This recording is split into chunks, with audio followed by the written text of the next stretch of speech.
तो बच्चों, इसके पहले अंश में हमने आपको कठिन शब्द और शब्दार्थ लेसन नंबर 13 स्वच्छता के बताए।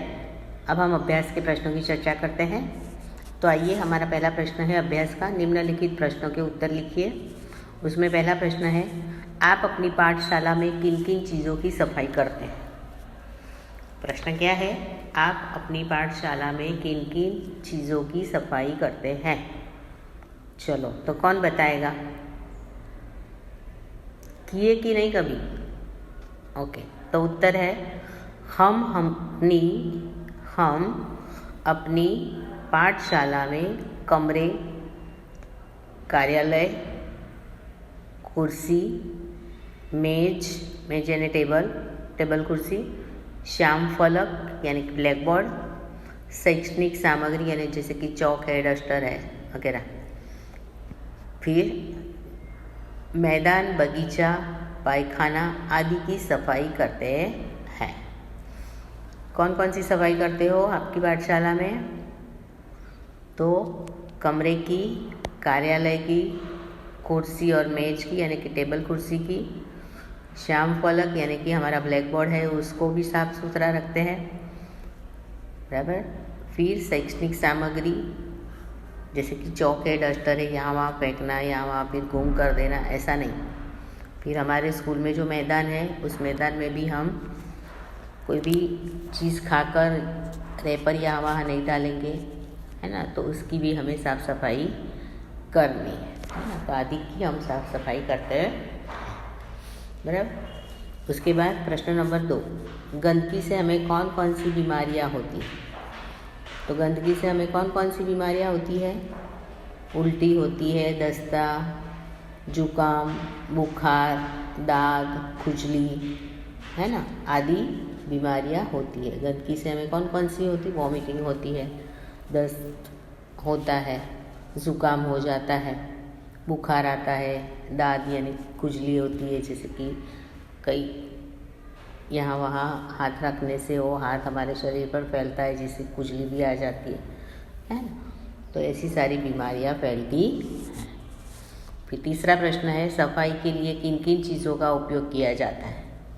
तो सफाई के लिए किन किन चीज़ों का उपयोग किया जाता है? तो सफाई के लिए झाड़ू, तसले, फिनाइल, तसले यानी वो टोकर आता है ना, हाँ वो, फिर ब्रश आदि का उपयोग किया जाता है। सफाई के लिए हम क्या करते हैं? झाड़ू, तसले, फिनाइल, ब्रश आदि का उपयोग करते हैं या किया जाता है।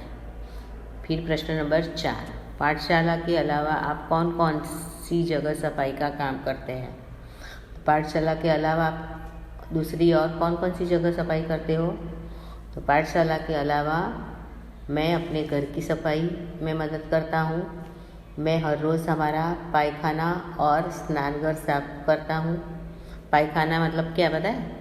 अब बाहर से आते हो तो जैसे ही घर में जाते हो तो पायखाना होता है ना, जिस पैर को साफ करके फिर अंदर जाना। स्नानघर, फिर कभी कभी समूह में हम गांव की सफाई भी करते हैं। ओके, चलो, तो फिर से मैं 1 से 4 प्रश्नों के उत्तर फिर से बोल जाती हूँ, ध्यान से सुनो। तो आप अपनी पाठशाला में किन किन चीज़ों की सफाई करते हैं? तो हम अपनी पाठशाला में कमरे की, कार्यालय की, फिर कुर्सी, मेज, कार्यालय मतलब पता है ना, ऑफिस, श्याम फलक यानी ब्लैक बोर्ड, शैक्षणिक सामग्री तथा मैदान, बगीचा, पायखाना आदि की सफाई करते हैं। प्रश्न नंबर 2, गंदगी से हमें कौन कौन सी बीमारियां होती है? तो वॉमिटिंग होती है, दस्त होता है, जुकाम होता है, बुखार होता है, दाद होती है, खुजली होती है, आदि बीमारियां होती है। फिर सफाई के लिए किन किन चीज़ों का उपयोग किया जाता है? तो सफाई के लिए झाड़ू, तसले, फिनाइल, ब्रश आदि का उपयोग किया जाता है। प्रश्न नंबर 4, पाठशाला के अलावा आप और कौन कौन सी जगह सफाई करते हो? तो घर की सफाई में मदद करता हूँ। मैं हर रोज़ हमारा पायखाना और स्नानघर साफ करता हूँ। कभी कभी समूह में हम गांव की सफाई भी करते हैं। चलो, उसके बाद स्वाध्याय का पहला प्रश्न, निम्नलिखित प्रश्नों के उत्तर लिखिए। उसमें पहला प्रश्न है, अजय के मोहल्ले में मोहन ने क्या देखा? तो अजय के मोहल्ले में मोहन ने क्या देखा?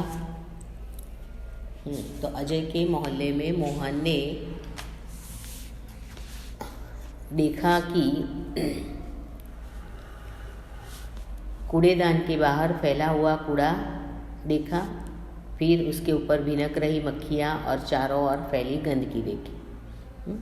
अजय के मोहल्ले में मोहन ने क्या देखा? तो मोहन ने अजय के मोहल्ले में कूड़ेदान के बाहर फैला हुआ कूड़ा देखा, कूड़ा यानी कचरा, फिर उसके ऊपर भिनक रही मक्खियाँ और चारों ओर फैली गंदगी देखी, है ना। कूड़े के ऊपर मक्खियाँ भिनक रही थी और कूड़ेदान के चारों ओर गंदगी फैली हुई थी। ठीक है। फिर प्रश्न नंबर 2, मोहल्ले में गंदगी क्यों फैली हुई थी? हाँ, क्योंकि मोहल्ले के लोग कूड़ेदान में कूड़ा न डालकर सड़क पर ही डाल देते थे और सफाई की चिंता नहीं करते थे, इसलिए मोहल्ले में गंदगी फैली हुई थी। तो मोहल्ले में गंदगी क्यों फैली हुई थी? तो मोहल्ले के लोग क्या करते थे? कूड़ेदान में कूड़ा न डालकर सड़क पर ही डाल देते थे और सफाई की चिंता नहीं करते थे, इसलिए मोहल्ले में गंदगी फैली हुई थी। उसके बाद तीसरा प्रश्न, अध्यापक बच्चों को अजय के मोहल्ले में क्यों ले गए? तो अध्यापक बच्चों को अजय के मोहल्ले में क्यों ले गए?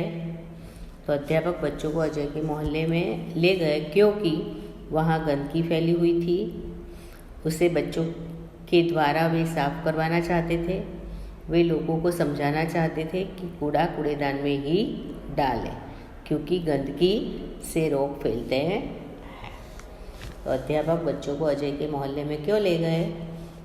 तो क्योंकि वहाँ गंदगी फैली हुई थी, उसे बच्चों के द्वारा वे साफ करवाना चाहते थे। वे लोगों को समझाना चाहते थे कि कूड़ा कूड़ेदान में ही डालें, क्योंकि गंदगी से रोग फैलते हैं। उसके बाद प्रश्न नंबर 4, हम नगर पालिका की मदद कैसे कर सकते हैं? तो हम कूड़ा कूड़ेदान में ही डालकर तथा अपने मोहल्ले की सफाई खुद करके नगर पालिका की मदद कर सकते हैं। हम नगर पालिका की मदद कैसे कर सकते हैं? तो हम कूड़ा कूड़ेदान में ही डालकर तथा अपने मोहल्ले की सफाई खुद करके नगर पालिका की मदद कर सकते हैं। आखिरी प्रश्न है, हमें अपना घर और मोहल्ला क्यों साफ रखना चाहिए? हमें अपना घर और मोहल्ला क्यों साफ रखना चाहिए, सफाई रखना चाहिए? तो हमें अपना घर और मोहल्ला साफ रखना चाहिए क्योंकि गंदगी से अनेक रोग फैलते हैं। हमें अपना घर और मोहल्ला साफ रखना चाहिए क्योंकि गंदगी से अनेक रोग फैलते हैं। अब स्वाध्याय का प्रश्न नंबर 2 है, नीचे दिए गए विशेषणों का वाक्य में प्रयोग कीजिए। तो यहाँ आपको 4 शब्द दिए हैं विशेषण के, अच्छा, कोमल, लाल और सफ़ेद, बराबर। तो यहाँ एक उदाहरण एग्जाम्पल आपको दिया है, सुंदर। सुंदर वो विशेषण, तो विशेषण के ऊपर हमें एक वाक्य बनाना है। बाग में सुंदर फूल खिले हैं, वैसे ही अच्छा, कोमल और लाल और सफ़ेद, इसके आधार पर हमें वाक्य बनाने हैं। ये हम इसके बाद वाले अंश में आपको प्रश्न नंबर 2 की चर्चा करेंगे। ओके, तब तक आपको क्या होमवर्क करना है, CW में क्या क्या लिखना है। कठिन शब्द, शब्दार्थ। कठिन शब्द कितनी बार लिखने हैं? 3 टाइम। कठिन शब्द, शब्दार्थ, फिर अभ्यास के कितने प्रश्न हैं? 1 से 4। स्वाध्याय के कितने प्रश्न हैं? 1 से 5, बराबर। तो ये सारे अभ्यास और स्वाध्याय के प्रश्नों की उत्तर आपको आपकी कॉपी में लिखने हैं। स्वाध्याय का प्रश्न नंबर 2 और 3 हम इसके बाद वाले अंश में आपको फिर से